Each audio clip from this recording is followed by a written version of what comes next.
भागलपुर से, जहां पर बड़ा हादसा हुआ है। इस वक्त की बड़ी खबर, बिहार के भागलपुर में निर्माणाधीन पुल गिरा है। इस तस्वीरें देखिए किस तरह से ये पुल ढहता हुआ नजर आ रहा है और वहां के स्थानीय लोगों ने ये वीडियो बनाया है।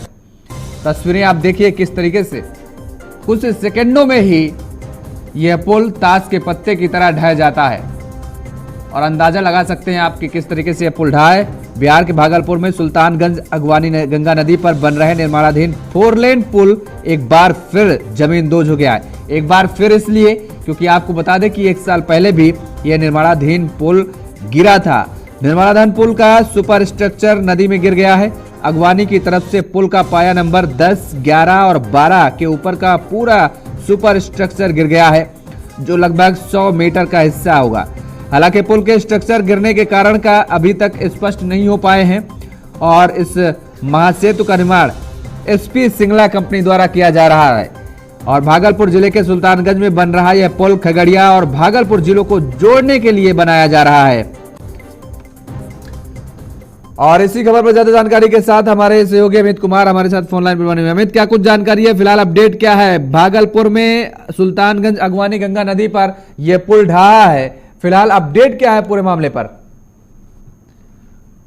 कि बहुत बड़ी घटना है और बिल्कुल ही इसको लेकर इलाके में अफरा तफरी का माहौल है। लेकिन एक अच्छी बात यह रही कि आज चूंकि रविवार का दिन था तो कंपनी के द्वारा जो है पुल पर काम नहीं किया जा रहा था, इसीलिए किसी व्यक्ति के हताहत होने की अभी तक कोई आधिकारिक पुष्टि नहीं हुई है। लेकिन मैं बताता हूं कि इस पुल को लेकर जो है कई दिनों से कार्य चल रहा था और इस पुल का करीब 750 करोड़ की लागत से जो पुल बनना शुरू हुआ था वो धीरे धीरे धीरे जो है अब 1650 करोड़ तक इसका लागत धीरे धीरे बढ़ते हुए चला गया। देखिए, पुल को लेकर जो नेता विपक्ष विजय सिन्हा है, उन्होंने सीधे तौर पर नीतीश कुमार बिहार की सरकार पर आरोप लगाया है कि ये सीधे तौर पर जो है भ्रष्टाचार दिखाता है कि आखिर बिहार सरकार किस स्तर तक जो है भ्रष्टाचार में डूबी हुई है और कमीशन खोरी का ये जीता जागता उदाहरण है कि यह पुल जो है धराशायी हो गया। देखिए, ये पुल काफी अहमियत रखता है, खासतौर पे जो खगड़िया का इलाका है, जो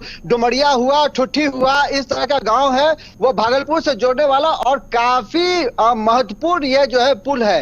इस पुल का जो है जो उद्घाटन है तो इसी साल इस पुल को जो है आम जनता को समर्पित करना था, लेकिन अंततः इतनी बड़ी घटना हुई है। निश्चित तौर पर जो है सत्ता पक्ष और सत्ता विपक्ष कल जो है इस पर बयानबाजी का दौर जारी रहेगा। बिल्कुल, लेकिन इसके पहले भी एक बार पुल गिर चुका है अमित, और सबसे बड़ी बात यह कि आपने कहा कि दरअसल इस साल ही उसका उद्घाटन हुआ, तो हम तो यह भी कह सकते हैं कि बेहतर हुआ कम से कम उद्घाटन हुआ नहीं, क्योंकि अगर उसके बाद होता, पुल पे आवागमन होता तो न जाने कितनी जिंदगियां ये पुल अपने साथ ले जाता। देखिए, निश्चित तौर पर बहुत बड़ी घटना है, बहुत ही बड़ी घटना है। मैं बता दूं कि इतनी बड़ी घटना है कि अगर पुल का शिलान्यास हो गया रहता तो इससे ना जाने कितने नुकसान होते और कितने लोग हताहत होते। मैं ये बताता हूँ कि अगर रविवार का दिन नहीं होता और पुल का काम चल रहा होता तो भी कई लोग हताहत होते, लेकिन चूंकि पुल का काम चल नहीं रहा था और एकाएक करीब 100 मीटर के पुल का जो स्लैब है वो पानी में धराशायी हो गया और पानी में जो है जमींदोज हो गया। तो काफी बड़ी घटना है और इलाके में इसको लेकर काफी अफरा तफरी का माहौल है। देखिए, जो विपक्ष के नेता है विजय सिन्हा, उन्होंने तो अपनी बात रखी है, लेकिन साथ ही जो भाजपा के और भी नेता हैं उनका भी अब धीरे धीरे बयान आना शुरू हो गया है और सीधे तौर पर इस घटना को भ्रष्टाचार से जोड़ा जा रहा है। बिल्कुल, को जो है भ्रष्टाचार से जुड़ा जा रहा है। बिल्कुल अमित, लेकिन विपक्षी दल जो है अब इस पूरे मामले को लेकर के सियासत चमकाने में लग गए हैं, भ्रष्टाचार का हवाला दिया जा रहा है। लेकिन इसी बीच क्या सत्ता पक्ष की तरफ से किसी का कोई बयान आया क्या? मुख्यमंत्री या उप मुख्यमंत्री के संज्ञान में पूरा मामला पहुंच चुका होगा अब तक, अभी तक कोई प्रतिक्रिया आई क्या उनकी तरफ से?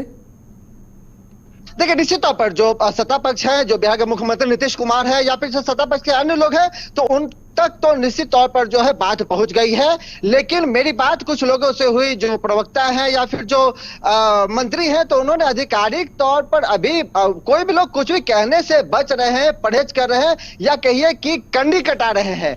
लेकिन जो सत्ता पक्ष है, सत्ता पक्ष तो कंडी कटा रहा है, लेकिन जो विपक्ष भाजपा है तो वो सीधे तौर पर यह कह रहा है कि ये जो पुल गिरा है ये भ्रष्टाचार का जो जदयू राजद की सरकार है। तो ये किस तरह से, देखिए एक तरफ तो नीतीश कुमार का हवाला देते हुए बता रहे हैं कि नीतीश कुमार देश में विपक्षी एकता को मजबूत करने की बात कर रहे हैं सारे विपक्ष, और आने वाले 12 तारीख को जो विपक्षी एकता को लेकर पटना में बड़ा कार्यक्रम भी होना है। लेकिन दूसरी तरफ जो एक पुल गिरने की बात है, तो इन दोनों को जोड़कर नीतीश कुमार पर जो विपक्ष भाजपा है पूरी तरह हमलावर हो चुकी है। बिल्कुल अमित, रोकेंगे आपको। इस दौरान कुछ प्रतिक्रियाएं भी सामने आ रही हैं, जरा सुनवा देते हैं दर्शकों को क्या कुछ कहा जा रहा है। का विषय है, आप लोग सब एकजुट रहिए और ऐसे ब्लैक लिस्टेड कंपनी को ये पैसा का बिहार से भगाने का आप लोग प्रयास करें, प्रयत्न करें। सब लोग एकता का परिचय दें और इस ब्लैक लिस्टेड कंपनी को यहाँ से सीधे खदेड़े। आप लोगों से ही आग्रह होगा। बिल्कुल, आपने देखा रोष किस तरीके से लोगों के अंदर है, किस तरीके से लोग आक्रोशित नजर आ रहे हैं। अमित, एसपी सिंगला कंपनी को यहां से भगाने की बात कह रहे हैं वहां के जो स्थानीय नेता हैं, जो स्थानीय लोग हैं वहां पर, और आक्रोश उन पे खास तौर पर देखने को मिल रहा है।